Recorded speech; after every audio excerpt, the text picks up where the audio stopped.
Rendez-vous à l'autre bout du monde, direction l'extrémité sud-ouest de l'île australienne, l'île continent. C'est le début de la saison Ironman, un début de saison, et vous en avez l'habitude, qui commence le mois qui précède la fin d'année. Nous allons vivre donc le rendez-vous de Busselton, le rendez-vous Western Australia qui s'est couru au mois de décembre. Première édition de cette Ironman, remportée par Jason Shortis et Rebecca Kitt en 2004. En 2005, c'était au tour de Mitch Anderson et Angela Mine de s'imposer. 2006, l'Australien Shortis remet le couvert. Nouvelle victoire, Lisbeth Christensen, la Danoise, franchit la ligne en vainqueur avec difficulté. 2007, quel souvenir, Patrick Vernet, le néo-calédonien, s'impose. Charlotte Paul en fait de même chez ses dames. Et l'an passé, c'était au tour de Tim Berkel de gagner chez lui. Et Gina Ferguson en faisait de même du côté de ses dames. Direction donc le soleil, et on en a bien besoin, Cyril Neveu. Direction l'extrême sud-ouest de l'Australie, un continent où le triathlon et le triathlon longue distance est roi. Ouais, c'est vrai que l'Australie qui organise deux Ironman sur la saison, et donc le premier d'entre eux vient tout de suite après Hawaï. Ça lance la saison, on va dire, donc ça va lancer cette saison 2009-2010 avec ses premières qualifications justement pour l'Ironman d'Hawaï, un triathlon important donc pour les Australiens qui leur permet de tout de suite d'aller chercher les premiers slots, et puis un triathlon important pour nous parce qu'on sait qu'on a un athlète qui est présent régulièrement sur ces Ironman en Australie, c'est Patrick Vernet. Patrick Vernet qui commence à avoir un beau, on va dire, un beau palmarès sur cette terre australienne. Effectivement, il s'était imposé ici en 2007. Entre-temps, il a gagné 3 fois l'Ironman d'Australie. Donc Patrick est déjà à 4 victoires sur l'île continent. Il est bien présent aussi cette année pour essayer de glaner une nouvelle victoire. L'an passé, il n'avait pas pu courir. Il avait dû abandonner suite à des maux de ventre, problèmes gastriques avant la course. J'adore ces courses Ironman parce qu'il y a un état d'esprit qui lui est propre, qui leur sont propres en l'occurrence. On est vraiment ici bien ensemble, on prépare cette épreuve, on vit véritablement dans une ambiance de coexistence, d'entraide.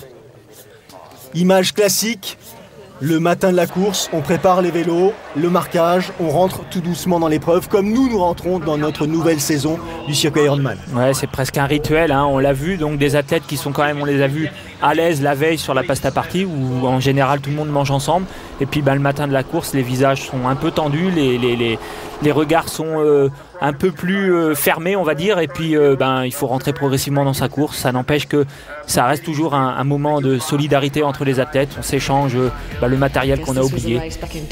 Charlotte Paul, qui s'était imposée ici même en 2007, l'Australienne explique qu'après son retour à la compétition, après plusieurs années d'interruption, en 2005, elle avait terminé 2e ici à Busselton, et que cette place sur le podium lui avait donné bien sûr des ailes. Son objectif était clair, il fallait s'imposer. Et que dire de Jason Shortis qui revient sur ses 2 victoires mémorables en 2004 et 2006, gagné à domicile, chez soi, devant les siens, devant son public. Autant dire que ce sont des sensations indescriptibles, nous explique Jason Shortis. Et Lisbeth Christensen, elle aussi s'était imposée. 2e victoire sur distance Ironman lors de cette année. Patrick Vernet explique que lui, son souvenir reste associé à ce marathon sous le soleil, un marathon difficile où il a fallu aller chercher au plus profond de soi. Bien sûr, le marathon, bien sûr, la course sera difficile, la température est élevée, ça va être un critère important. Une gestion, je dirais, cruciale pour les concurrents. Ouais, la température à gérer, les conditions météo. Donc là, on le voit, c'est le premier départ, hein. Ils ne sont pas aussi peu nombreux à prendre ce départ à Busselton. C'est juste le départ des élites qui est un peu décalé par rapport au reste de la troupe, l'ensemble des amateurs. Et donc, ces athlètes qui vont en découdre sur 3,8 km de natation, 180 km de vélo et 42 km de course à pied. Effectivement, au total, il y aura 1300 compétiteurs qui s'élanceront pour cette longue journée. Lors de la première édition de l'Ironman Western Australia, ils étaient à peine 800. Vous remarquez fatalement la croissance en termes d'engagement. Et l'autre spécificité de cet Ironman ici à Busselton, c'est que la natation se fait tout simplement le long de cette fameuse jetée qui n'est autre que la jetée la plus longue de l'hémisphère sud. Elle fait 2 km ou quasiment 2 km de long. Ouais, elle a été faite pour le triathlon, on a l'impression, puisque en triathlon 3 km 800, donc ils vont faire le tour de cette jetée. Ça permet donc aux spectateurs de pouvoir suivre tout l'ensemble de la natation, d'être près des coureurs et c'est vrai que c'est impressionnant pour les spectateurs, mais c'est aussi motivant pour les nageurs qui peuvent voir l'ensemble de ces spectateurs. Et parmi les athlètes engagés, on a cité Patrick Vernet, mais on a cité aussi Jason Surtees qui sera là cette année et qui là tout doucement se remémore quelques images de son père en disant que c'est effectivement cet homme qui l'a poussé à s'engager sur cette discipline, qui tout de suite lui a donné confiance en ses possibilités, a su le motiver, a su mettre les moyens nécessaires pour lui offrir cette disponibilité sportive et il ne cesse à chaque fois de penser à cette chance qui est la sienne. Un dernier petit mot sur cette jetée de Busselton. Elle a été construite, pas tout à fait pour le triathlon, mais en 1865. C'est une jetée de bois, complètement en bois. Autour des amateurs de ces fameux groupes d'âge qui ont pour la plupart préparé cette édition depuis de longues semaines, de longs mois, et fatalement un petit peu d'anxiété, un petit peu de trouille tout simplement, est en train de s'exprimer, est en train de traverser ces différents corps. J'ai très peur, effectivement, dit cette femme.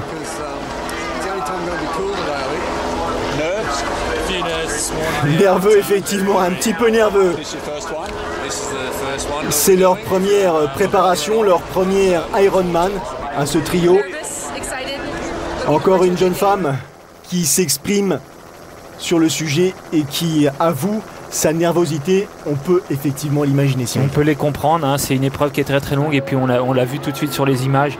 Visiblement il va faire très très chaud sur cette épreuve et la chaleur c'est quand même un élément qui est pas facile à gérer. Il y a un moment donné dans la course où tous ces athlètes là vont sentir vraiment la difficulté, vont être moins bien, donc il va falloir gérer ces moments difficiles et c'est ce qui leur fait peur un peu au moment du départ. Et puis on le voit sur les images, c'est cette foule au moment du départ, donc faut éviter de prendre des coups et c'est vrai que tous ces athlètes sont pas forcément des très très bons nageurs, donc c'est aussi le stress du départ, se faire sa place et puis après une fois qu'on s'installe dans la course, qu'on s'installe dans l'événement, le stress retombe et puis faut tomber après dans une gestion de course habituelle. Alors, il est préférable quand on est amateur et qu'on n'est pas tout à fait sûr de ses capacités en natation, d'être le plus rapide, de prendre le temps, de rester un petit peu en retrait, de rajouter quelques minutes à la journée, c'est pas très grave, on aura l'occasion d'en profiter à fond, ça c'est une certitude. On va revenir sur les professionnels qui sont partis quelques minutes devant et faire un petit tour d'horizon du plateau présent. Bien sûr, il y a Patrick Vernet, bien sûr, il y a Jason Surtees, bien sûr, il y a Timothy Berkel, vainqueur l'an passé.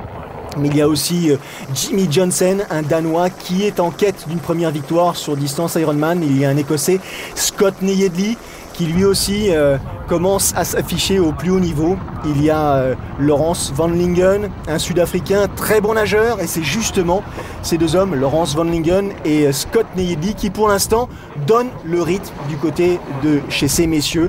Un petit groupe donc de 2 individus qui a pris un léger avantage sur un groupe un peu plus consistant. On va retrouver les principaux favoris.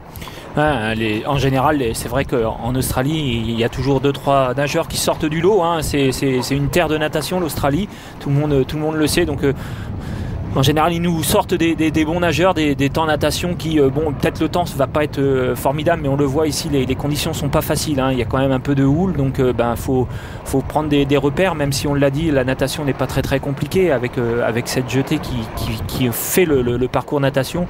Mais bon, il faut, on le voit, il y a des vagues, c'est pas évident, il faut trouver les bons appuis et c'est sûr que les moins bons nageurs vont être en plus grande difficulté. Gros plan sur Timothy Berkel, l'Australien de 26 ans, vainqueur ici l'an passé.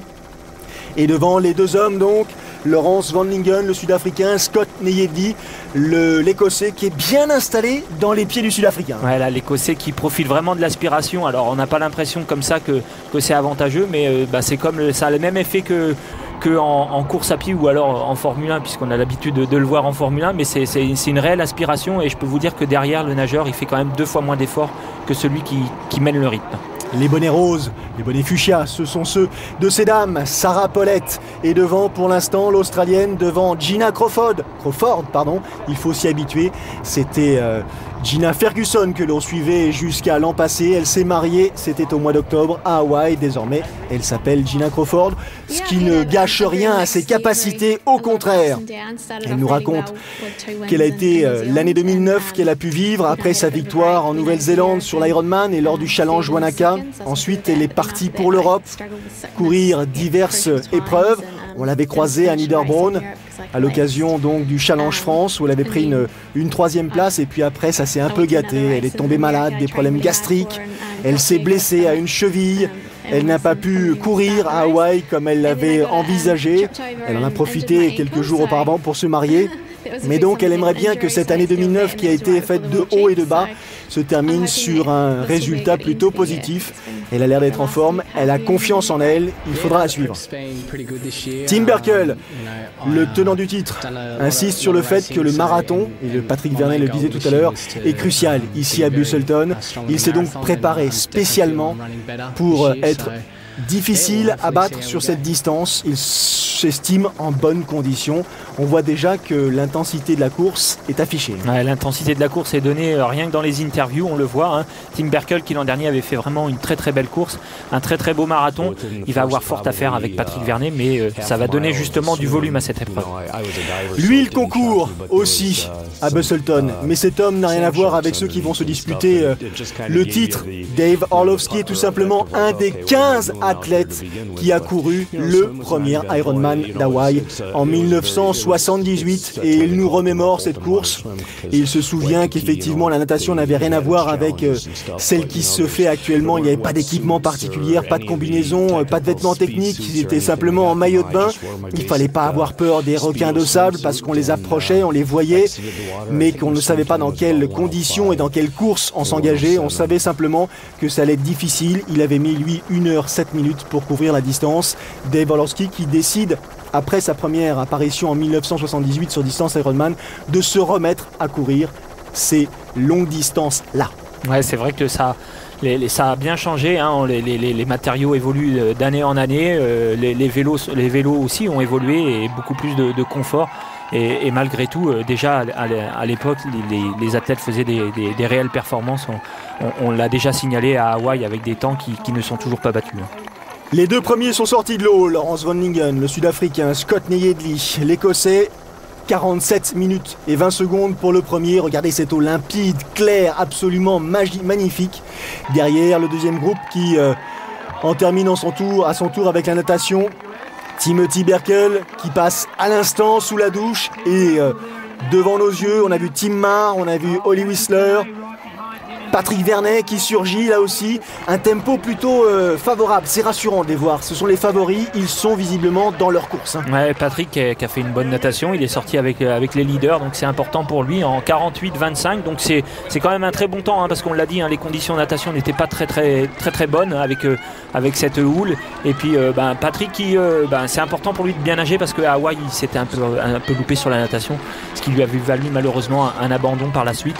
Mais c'est de bon augure pour la suite de la course. Parce que Patrick, effectivement, cette année, a décidé de tout mettre en œuvre pour, réaliser la performance à Hawaï au mois d'octobre. Il a changé de mode de préparation, il a, totalement franchi le stade de l'amateurisme, puisqu'il est désormais professionnel à 100% de son temps, or qu'avant il devait effectivement quelques heures à l'éducation nationale. Il est coaché par Guy Merlin, qu'on connaît très bien, et il est désormais dans une logique de vainqueur. Ouais, je pense que la grande nouveauté pour Patrick, c'est d'être entouré, parce que c'est vrai que c'était quelqu'un qui s'entraînait seul, qui avait son système à lui, qui était propre, mais je pense que le fait d'avoir un coach autour de lui, d'avoir un manager, surtout un manager comme Guy Merlin, c'est quelqu'un qui a de l'expérience, Guy, puisque c'est aussi le manager de Chris McCormack. Donc je pense que pour Patrick c'est important, ça va le soulager quand il aura besoin de se référer à quelqu'un parce qu'il a des petits soucis, il pourra toujours en parler à Guy, et je pense que ça c'est vraiment la grande nouveauté pour Patrick cette année.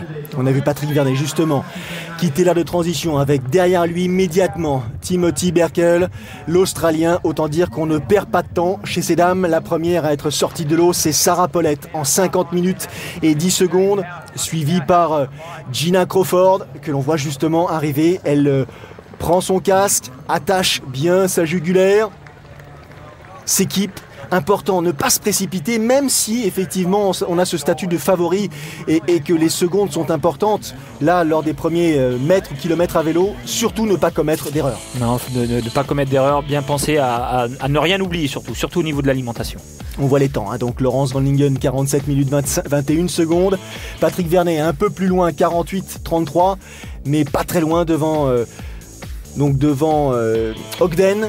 Timothy Berkel juste devant Patrick Vernet dans un mouchoir de poche. Et chez ces dames, Gina Ferguson, donc désormais Gina Crawford, et Sarah Paulette dans le même temps, avec déjà un écart substantiel, hein. On voit le trou est effectué avec les concurrentes.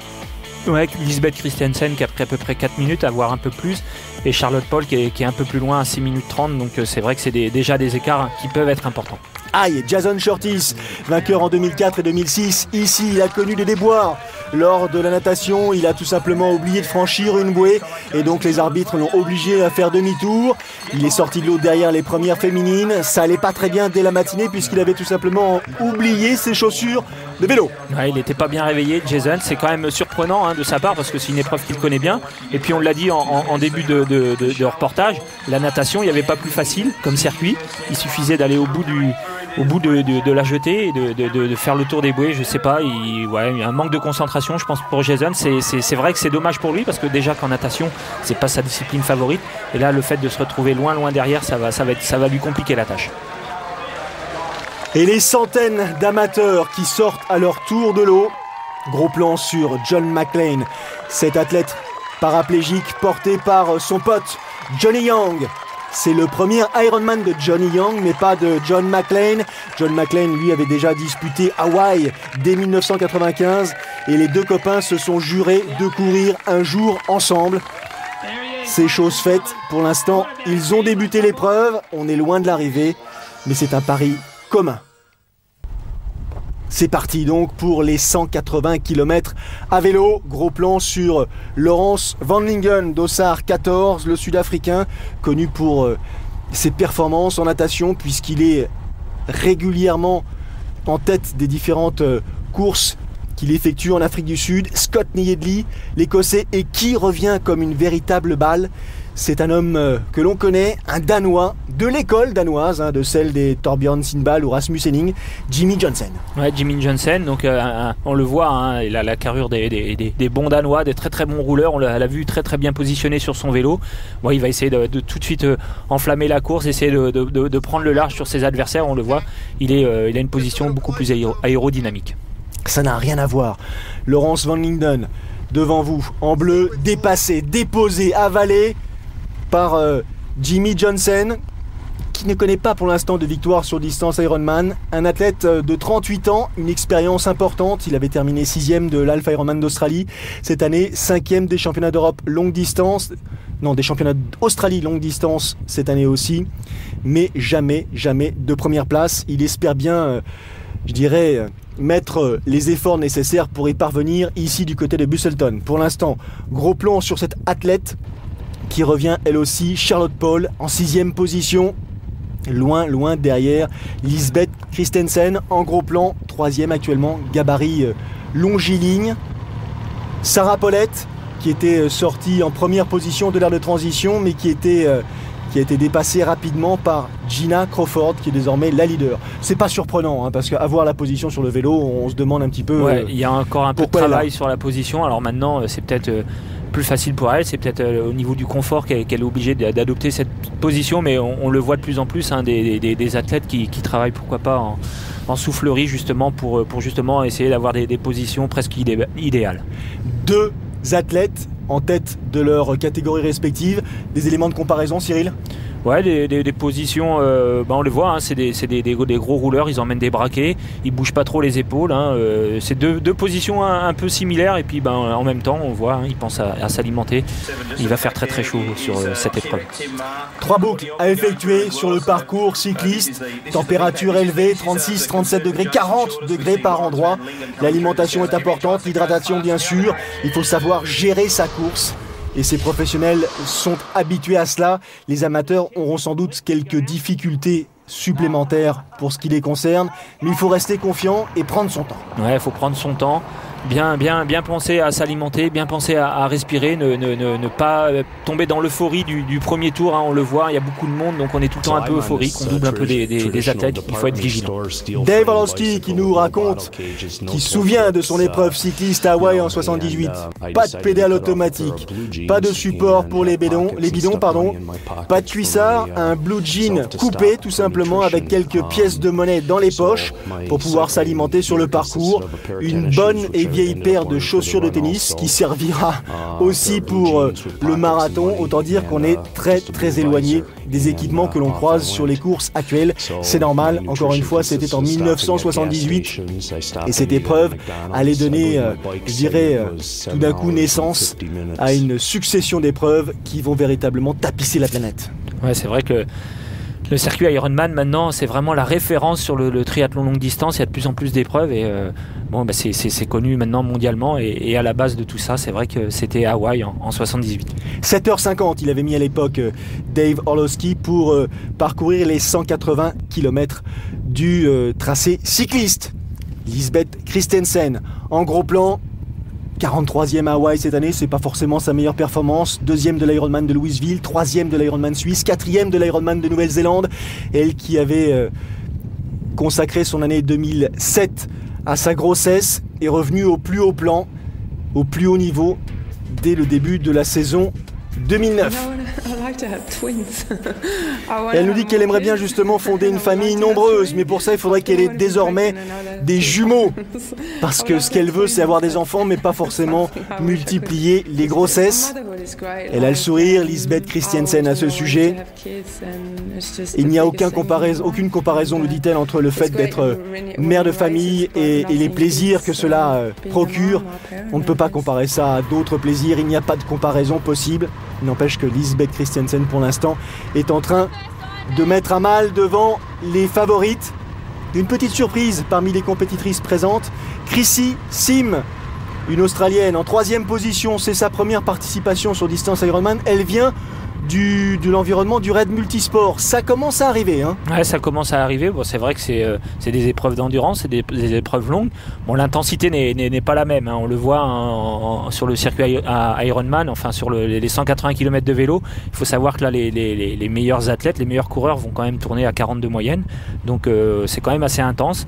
Et puis, mais ça reste quand même un sport d'endurance. La gestion est similaire, mais l'intensité est plus importante sur un Ironman. Charlotte Paul, 5e position derrière Sarah Pollett qui nous explique qu'elle, pour tout ce qui concerne le parcours cycliste, elle s'accroche à des images, à des souvenirs, à des chansons en l'occurrence, qui l'aident à trouver les ressources nécessaires pour attaquer.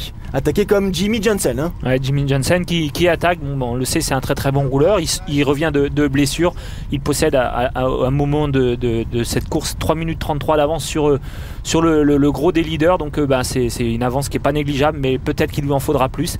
C'est quelqu'un qui est un peu juste en course à pied, donc pour rivaliser avec des Patrick Vernet et des Tim Burkle, il va falloir qu'il augmente son avance. Il a réalisé un temps de 56 minutes pour parcourir les 40 premiers kilomètres, Cyril. Ouais, 56 minutes, donc c'est bien ce que je disais, on est à plus de 42 moyenne, hein, on est bientôt même à 41, 42, donc ça veut dire que c'est très très intense comme effort, surtout on le voit, il fait très très chaud, donc le parcours est roulant, mais ceci dit, la chaleur va être de plus en plus forte et je pense que sur la fin du parcours vélo, ça va être difficile. Il est dans son 2e tour, Jimmy Johnson d'ailleurs, tout comme ce groupe de poursuivants emmené par Patrick Vernet avec Van Lingen, Timothy Berkel, Scott Neyedli, tous les favoris sont là à distance réglementaire, mais ça aide quand même, ça facilite la tâche. Ouais, ça facilite la tâche, il y a tout le temps quelqu'un qui est là pour relancer le groupe, pour relancer l'allure, d'autant plus que devant il y a quelqu'un qui s'échappe un peu, donc c'est important par moment de prendre le relais, entre guillemets, même si normalement les athlètes doivent être à 10 mètres les uns derrière les autres, il y a des arbitres qui sont là pour surveiller. Mais c'est bien pour l'ensemble de ce groupe qui va au fil du temps, vous allez voir, s'effilocher parce qu'il y en a qui vont craquer parce qu'ils ne se sont pas bien alimentés, parce qu'ils ont puisé dans leurs réserves et puis aussi parce qu'ils vont avoir un petit coup de chaud. Timothy Berkel, Patrick Vernet, c'est une guerre de puissance, une guerre d'intox. Regardez Scott Neyedli, l'Écossais qui vient de dépasser tout ce beau monde. Là, on n'est pas avare en effort, on essaye véritablement de faire mal à la tête, c'est psychologique. Hein. Ouais, on essaye de faire mal psychologiquement et même musculairement. C'est vrai que ces petites attaques comme ça, ceux qui sont en queue de peloton parfois, ils font un peu l'élastique et puis au bout d'un moment, l'élastique il casse et ils reviennent pas et on effiloche comme ça un peu le groupe. Et puis c'est important comme ça aussi de relancer parce que on l'a dit, il y a quelqu'un devant et il faudrait pas lui laisser non plus trop d'avance. Gros plan sur Matt White, l'Australien, 9e de l'Ironman d'Australie cette année, 37e à Hawaï. Costaud lui aussi à vélo, bonne position de recherche de vitesse. Attention à ne pas lever trop la tête. Et derrière cet homme sur la gauche de votre écran, Jason Surtees, en 15e position, mais a déjà plus de 19 minutes des leaders, en compagnie de Peter Wawrzyk, Dossard 6. C'est compliqué là. Hein. Ouais, c'est compliqué pour Jason, on l'a vu, il a soufflé, il sait que là, il a laissé passer le groupe à la sortie de l'eau. Maintenant, pour lui, il faut essayer de limiter la casse et puis derrière, essayer de faire un gros marathon pour aller essayer de remonter, se rapprocher un peu du podium. Mais pour la victoire de cet Ironman, ça risque d'être très compliqué. On a vu passer John McLean dans son fauteuil et les amateurs soutenus par un public supporter. De longues heures en perspective, on marque une petite pause, on respire et on se retrouve dans une poignée de secondes pour la suite de cet Ironman.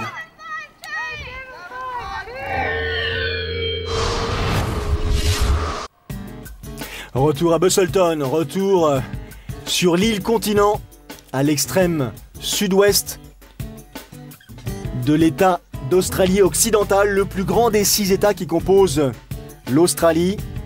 Un tiers de la superficie totale du pays, un peu plus de 2 millions d'habitants, dont 1,3 million résident à Perth, la capitale, à 3 heures de route justement de Busselton. Busselton qui offre ses plages, mais qui offre aussi son bush, l'arrière-pays.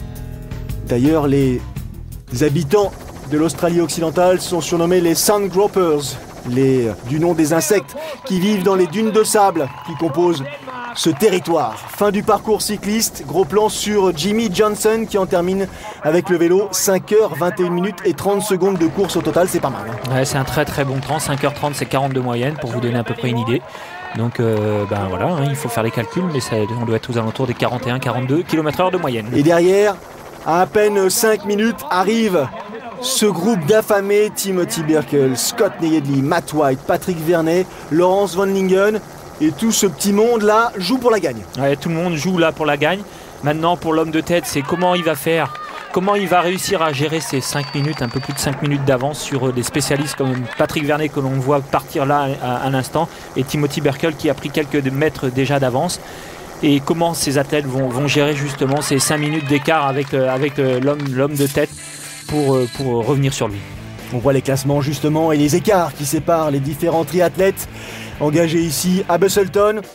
Confirmation donc, un peu plus de 4 minutes 30 entre le premier et Timothy Berkel le deuxième. Patrick Vernet dans la foulée, Scott Neyedli, Timothy Marr, Courtney Ogden, tout ça dans un mouchoir de poche. C'est loin d'être terminé. Autour de Jason Surtees d'en finir avec le parcours cycliste. Lui, il compte à ce moment 14 minutes de retard sur la tête de course. Gros plan sur Lisbeth Christensen, qui n'a pas l'air d'être au mieux de sa forme, là, Cyril, et qui nous explique qu'elle ne parvient plus à s'hydrater. Plus aucun liquide ne peut passer effectivement dans sa gorge. Elle est sans doute victime d'un coup de fatigue, d'un coup de chaud. Il est préférable qu'elle jette l'éponge là. Un coup de chaud, on le disait tout à l'heure, hein, la chaleur va arriver et puis on l'a vu, elle a essayé de boire, il n'y a rien qui passe. Donc à partir de là, c'est comme si vous essayez de démarrer une voiture qui n'a plus d'essence. Hein. L'hydratation, c'est vraiment primordial sous ces conditions. À la rigueur, ne pas manger, on peut toujours essayer, mais alors ne pas boire, c'est pas possible. Et puis là, la pauvre Lisbeth, elle n'y arrive plus et il est préférable pour elle d'abandonner la course. Ça va bien en revanche, très bien pour Gina Crawford qui en termine avec le parcours cycliste 5h54-35, elle qui compte déjà son actif 6 victoires sur distance Ironman. Elle semble sûre d'elle. La facilité avec laquelle elle a pris ses affaires, c'était parfaitement prémédité. Elle s'est crémée, elle s'est hydratée et elle attaque. Ouais, elle attaque d'entrée de jeu, on l'a vu, elle avait bien préparé sa transition, elle avait pris des repères. Elle a 4,41 d'avance, ça veut dire que elle a un écart quand même assez confortable sur sa poursuivante et connaissant Gina, on peut penser qu'elle puisse aller au bout. Elle est très très bonne en course à pied. Maintenant, la course reste encore longue. La deuxième est effectivement Christy Sim, l'Australienne qui découvre la distance Ironman. La troisième, c'est Sarah Pollett. On l'a vu à l'instant sous nos yeux, Sarah Pollett qui, elle, compte 7 minutes de retard et un peu plus sur Gina Ferguson. Gina Ferguson en gros plan, violoniste, à l'orchestre symphonique de Christchurch, prof de maths et athlète de haut niveau et peut-être une des principales rivales de Chrissie Wellington sur la distance. Ouais, c'est vrai que sur la distance, elle est capable d'aller titiller Chrissie Wellington. Chrissie Wellington qui malheureusement il n'y a pas longtemps a chuté en vélo et qui s'est cassé le bras, donc qui est maintenant au repos, on va dire forcé, et qui on lui souhaite un bon rétablissement. Les écarts après le parcours cycliste, Crawford, Sim. Effectivement, les deux premières, Sarah Pollett en 3e position. Et là, on suit le parcours pédestre de boucle à effectuer. Et Jimmy Johnson, qui comptait un écart de près de 4 minutes, 3 minutes 30 après le parcours cycliste, n'a plus désormais que 2 minutes 45. Après 10 km de course, c'est pas facile. Il savait, il s'en doutait. Sans doute sa blessure au tendon d'Achille qui le pénalise un petit peu. Ouais, la blessure qui revient, on le voit là. Maintenant, on a à l'écran Patrick Vernet et Tim Burkle. Et Matt White. Et Matt White, et l'allure n'est pas la même. On le voit. En plus, ils sont 3, donc ils vont emballer la course. C'est sûr que pour le Danois, c'est pas une bonne affaire de voir ces 3 lascars comme ça courir ensemble. Et je pense que l'écart va fondre parce que on le voit, le Danois, on l'a vu, le Danois est en grande difficulté et ces 3 hommes-là commencent à se livrer une belle bagarre. Juste pour vous donner une idée de l'entraînement de Patrick Vernet, c'est près de 30 heures par semaine, parfois même près de 38 heures quand on arrive dans les phases cruciales à quelques semaines de l'échéance. C'est 7 séances de vélo par semaine, 6 séances de natation, 5 séances de course à pied. C'est effectivement des heures et des heures passées à se préparer. Ouais, donc c'est on va dire que c'est entre guillemets l'inconvénient du triathlon, c'est que ça demande beaucoup de temps, beaucoup d'heures d'entraînement parce qu'il y a 3 disciplines, et le gros avantage c'est que c'est varié parce que justement il y a ces 3 disciplines mais quand on est professionnel comme Patrick, les disciplines, chacune des 3 disciplines on l'a fait tous les jours, donc c'est sûr que ça demande un volume horaire d'entraînement très très important. 780 km à vélo par semaine, 24 km de natation, 90 km de course à pied. Je vous laisse imaginer le programme de cet athlète qui est à l'instant sous nos yeux, qui regarde sa montre, habillé de noir, alors que les autres sont, je dirais, presque tous habillés de blanc, ce qui n'empêche pas Timothy Burkle d'avoir vraiment lui aussi un coup de moins bien, un coup de chaud. Il était en, je dirais, position favorable jusqu'il y a une poignée de secondes, et là, Matt White et surtout Patrick Vernet sont partis. Ouais, Patrick a accéléré un peu le rythme. Timothy Burkle qui lui, mentalement ça doit être dur là, parce qu'on l'a vu sur les images précédentes, ils étaient à la bagarre. Et puis quand on craque comme ça, c'est pas facile. Il faut avoir les ressources mentales pour se remettre et essayer de revenir. Pour ce qui concerne la victoire, ça se dessinera sur le marathon. Il faudra pouvoir courir en 2h45, 2h48, et je pense que je suis prêt pour cela, nous annonçait Timothy Burkle. Et on verra effectivement, confirme Patrick Vernet, si les jambes sont là après le parcours cycliste, parce que de toute façon, ça se passera sur la distance marathon. Tout dépendra de la chaleur, tout dépendra du climat, tout dépendra de la température. Il s'attendait à ce qu'il fasse très chaud, Patrick. Il est à Nouméa en Nouvelle-Calédonie. Il a l'habitude de ces températures-là. Je dirais pas que ça lui facilite la tâche, c'est pas vrai, mais il se sent pas complètement étranger à ce type de température et de conditions de course. Gina Ferguson, elle, toujours solidement campée en tête de la course féminine. Gina Ferguson qui a une revanche à prendre aussi cette année. elle était effectivement parmi les favorites, ou du moins les outsiders à Hawaï. Elle aimerait bien y retourner. Ouais, elle aimerait bien y retourner et puis essayer d'accrocher au moins un top 5, voire le top 3. Elle est capable d'y arriver. Et mais pour revenir à la chaleur, c'est vrai que la plupart de ces athlètes pros sont allés à Hawaï. Donc Hawaï, c'était au mois d'octobre, là on est au mois de décembre. Bon, ils sont quand même habitués, mais on le voit sur les images, il n'y a pas beaucoup d'air et puis la chaleur est vraiment très très forte. Et on s'en rend compte de façon précise en voyant la Timothy Buckle, les mains sur la tête, avec cette chaleur environnante qui l'a véritablement étouffé. Ouais, ça l'a étouffé, la pression de sa victoire l'an passé, le fait de se retrouver avec des athlètes quand même charismatiques, comme Patrick Vernet en Australie. Patrick, c'est quelqu'un qui est maintenant connu et reconnu, donc tout ça ajouté, c'est vrai que ça devient dur, et puis quand on craque, voilà, on n'a plus qu'à trouver les solutions pour essayer d'aller au bout, et là Timothy a préféré marcher et puis essayer de s'abriter. C'est pas le cas de Patrick Vernet, on le voit, même pas de casquette, il est concentré et il continue son petit bonhomme de chemin et il revient progressivement sur la tête de course. Et Jimmy Johnson ne pourra rien y faire. Dossard numéro 4, dossard numéro 3, Patrick Vernet derrière. Il entend, il sait qu'il est là. Il l'a remarqué parce que les indicateurs sont nombreux. Le vélo devant, les spectateurs, l'atmosphère, le bruit. Et là, il va essayer de s'accrocher. C'est normal, c'est légitime, mais c'est compliqué. Ouais, là, c'est compliqué. Et puis, il y a une différence qui est quand même assez notoire entre les deux allures. Donc, puis je pense que là, Patrick, si jamais le Danois venait à s'accrocher, je pense qu'il a les capacités pour en remettre une petite couche sur quelques kilomètres. Et puis prendre le large, mais ça n'empêche que Patrick reste concentré parce que il n'est pas à l'abri d'une défaillance lui non plus ou d'un retour. Il n'a quasiment pas arrêté sur l'année 2009, il a enchaîné. Après Hawaï, il s'est inscrit ici à Busselton. Sa prochaine échéance, ce sera en Australie, encore au mois de mars pour l'Ironman d'Australie, cette fois-ci à Port Macquarie. Il a effectivement un programme chargé. Matt White en 3e position, qui lui aussi assure une course solide, l'Australien. Et que dire de Scott Nejedly, l'Écossais de 32 ans, vainqueur de l'Ironman de Grande-Bretagne en 2007, 2e en 2008. En 2009, il a pris une 6e place aux Canaries. Un athlète à surveiller, peut-être pas tout à fait encore identifié ou bien identifié par ses concurrents.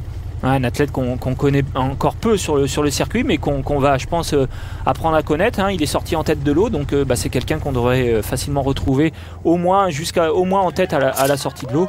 Et c'est pas négligeable. Et là, il est en très bonne position.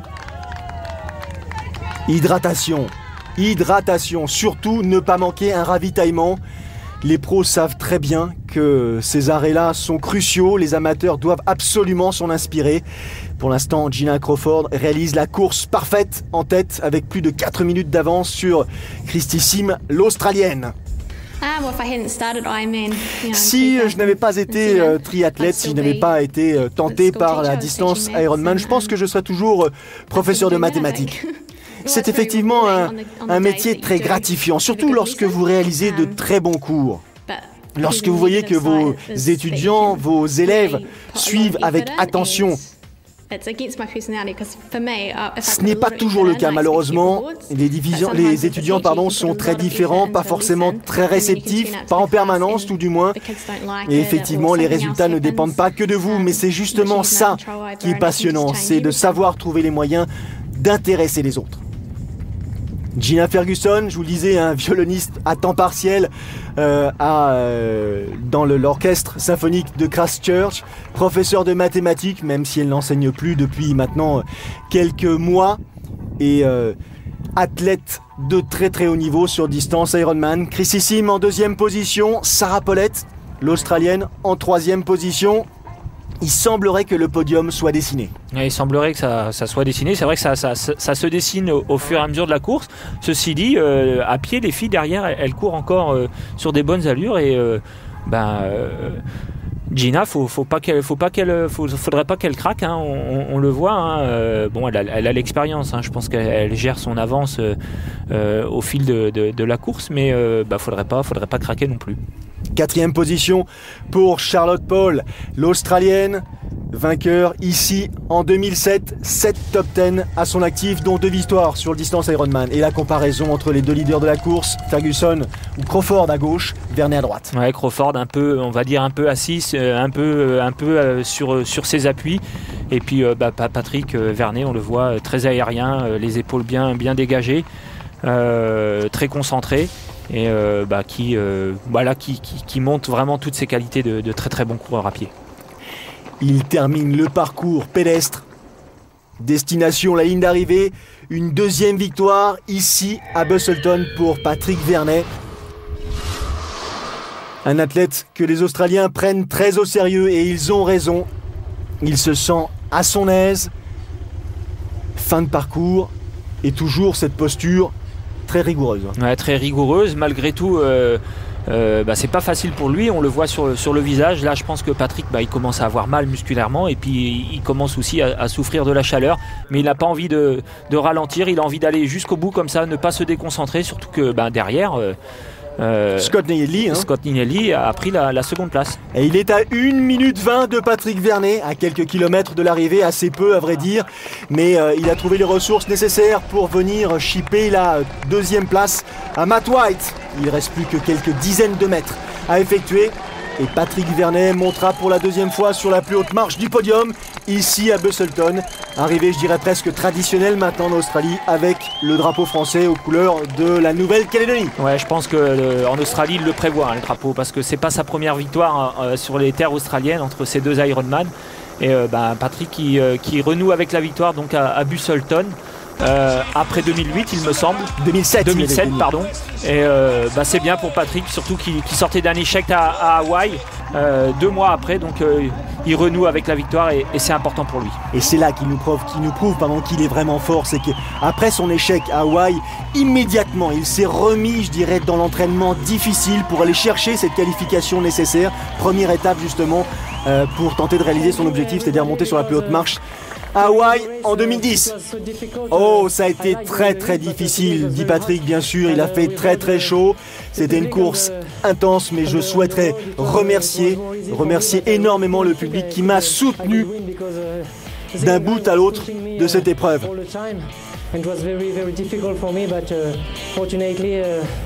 Ça a été effectivement très sollicitant, mais j'ai trouvé les moyens nécessaires pour m'imposer ici. Et encore une fois, merci au public et merci aux organisateurs qui portent chance, semble-t-il, à Patrick. Deuxième position pour l'Écossais, Scott Nielly, qui était sorti en deuxième position après la natation et qui finalement a réussi à conserver cette place de bout en bout. Ouais, qui a été très très régulier sur la course et au final il est pas loin derrière Patrick, donc une très très belle course pour l'Écossais et je pense que c'est quelqu'un qu'on reverra sur nos écrans. Il profite de cette dernière ligne droite avec dans sa main justement, sa main droite, le drapeau écossais.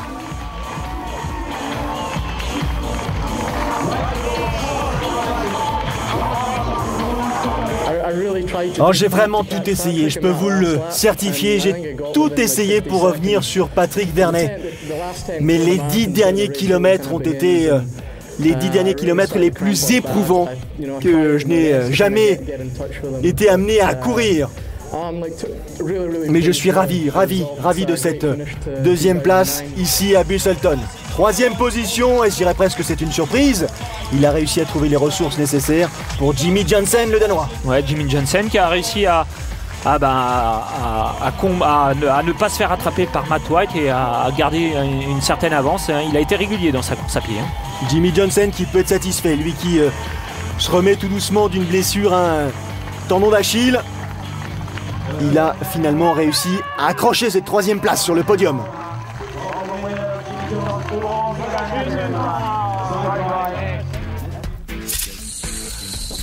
Regardez les écarts, 8h14 pour Patrick. Jason Shortis, 6e place, il est revenu de loin, Jason Shortis, 8h37, autant dire qu'il a fait un marathon exceptionnel. Matt White termine lui en 5e position en 8h35. Au tour de ces dames d'en terminer avec cette 6e édition de l'Ironman Western Australia disputée ici à Busselton. Et sans surprise, C'est Gina Crawford qui s'apprête à franchir ligne d'arrivée en vainqueur. Oh, elle a du mal, on sent que les jambes sont douloureuses, Cyril. Ouais, là ça fait mal. Elle marche presque sur des œufs, on dit. Mais c'est une très très belle victoire pour Gina Ferguson Crawford maintenant. Et c'était important aussi pour elle de renouer avec cette victoire après Hawaï où c'était aussi pour elle un échec. Effectivement, fin d'année superbe. 9h16 minutes et 53 secondes, c'est le temps réalisé par Gina Crawford. Oh, ça a été dur, très très dur. Je suis tellement heureuse d'avoir remporté cette épreuve ici. Deuxième position pour, et c'est une surprise, l'Australienne Christy Sims. C'était sa première apparition sur distance Ironman. Première expérience. Si elle fait comme notre amie Chrissy, ça risque de donner effectivement. C'est de bon augure. Hein. Bon, elle a été au bout d'elle-même, hein, on le voit. Elle a vraiment tout donné. Hein. Je crois que je suis à peu près, comment pour vous dire, sur la lune. Mon objectif c'était de terminer en moins de 10 heures dans le top 10. Je suis deuxième et je réalise un temps de 9h20. C'est tout simplement incroyable. Je vais avoir besoin d'un petit peu de temps pour m'en remettre. Troisième position pour Sarah Paulette. Elle qui avait terminé 7e de l'Ironman d'Australie l'an passé. 3e de l'Ironman du Japon en 2008. 3e désormais ici à Busselton, Sarah Paulette. Beaucoup d'émotions, beaucoup de fatigue à l'arrivée pour l'athlète qui pensait spécialement à un de ses amis récemment décédé, récemment disparu, mais qui n'a cessé d'être présent tout au long de sa course, nous dit-elle, pour la soutenir, pour l'encourager, pour tout simplement lui permettre de trouver les ressources nécessaires. Ils arrivent ensemble, Timothy Birkel et Charlotte Paul. Charlotte Paul prend la 4e position, lui Timothy Birkel arrive plus loin en 9h33 minutes, mais il n'a pas voulu abandonner le tenant du titre, qui désormais est un successeur, Patrick Vernet. Regardez les temps réalisés par ces dames. Belle perf de la part de Gina Crawford qui tout simplement quelques semaines après, c'était tout simplement le week-end dernier, a remporté le Challenge Wanaka en Nouvelle-Zélande sur distance Ironman. Encore une victoire à son actif. Il va falloir vraiment compter avec elle cette année, si bien sûr il n'y a pas de blessure à déplorer.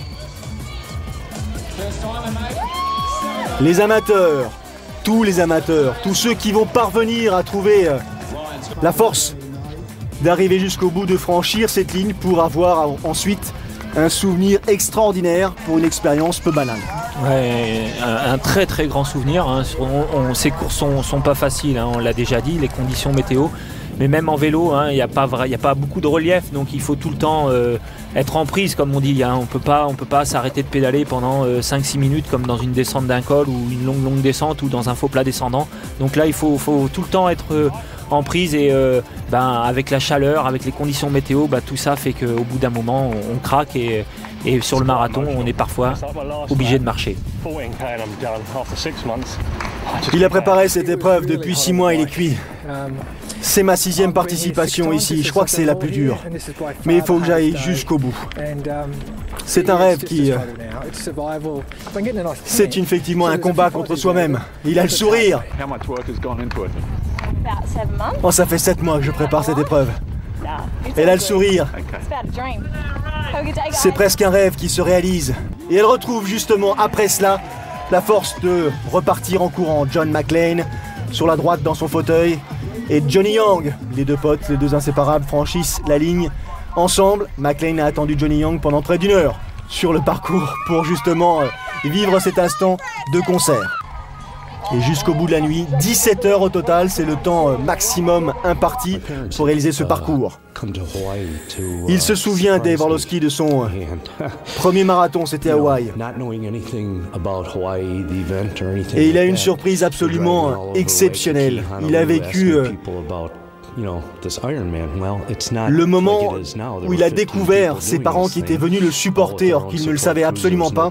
Il ne savait pas où se disputer l'épreuve, il ne connaissait rien de l'environnement à Hawaï. Ils ont demandé par-ci, par-là où se disputer cette épreuve qui réunissait 15, je dirais presque, individus classés comme étant des, je dirais à l'époque, des excentriques. Et finalement, sur le marathon, ils l'ont retrouvé. Et ils l'ont encouragé. Sa mère est descendue de la voiture, est venue l'embrasser, son père est venu tout simplement lui tapoter la joue. Et Dave Orlovsky, qui était absolument presque voué à abandonner, a trouvé les ressources pour aller jusqu'au bout. Ce sont des histoires comme celle-ci qui égrènent chacune de ces épreuves. Dès qu'on se met à vouloir se mesurer à cette distance, c'est un engagement de soi, mais c'est surtout aussi une satisfaction absolument incroyable à l'arrivée. Ouais, c'est un défi, et puis on l'a entendu sur les interviews tout à l'heure, c'est un défi qu'on décide pas comme ça du jour au lendemain. Il faut s'y prendre 7, 8, voire 9, 10 mois avant de l'épreuve, s'entraîner. Et c'est vrai qu'au moment de franchir la ligne d'arrivée, c'est énormément d'émotions parce qu'on se remémore ces heures passées à l'entraînement, parfois ces moments difficiles. Et puis l'objectif de chacun, c'est justement cette arche d'arrivée et quel que soit le temps que l'on met. C'est ce que dit justement Dave Orlovsky. Premier Ironman en 78, deuxième Ironman en 2009, 31 ans plus tard. Et peu importe le temps que vous mettez, c'est un moment très fort et surtout plus fort pour ceux qui vivent une première expérience. C'est un moment très émouvant, c'est un aboutissement en quelque sorte. Orlovsky qui a décidé désormais de participer à tous les Ironman organisés sur la planète. Ambitieux. Victoire de Patrick Vernet chez ces messieurs, victoire de Gina Crawford chez ces dames. Cyril, une belle année en perspective. Prochain rendez-vous, ce sera le Laguna Phuket Triathlon la semaine prochaine. Salut à tous et à très bientôt. Salut.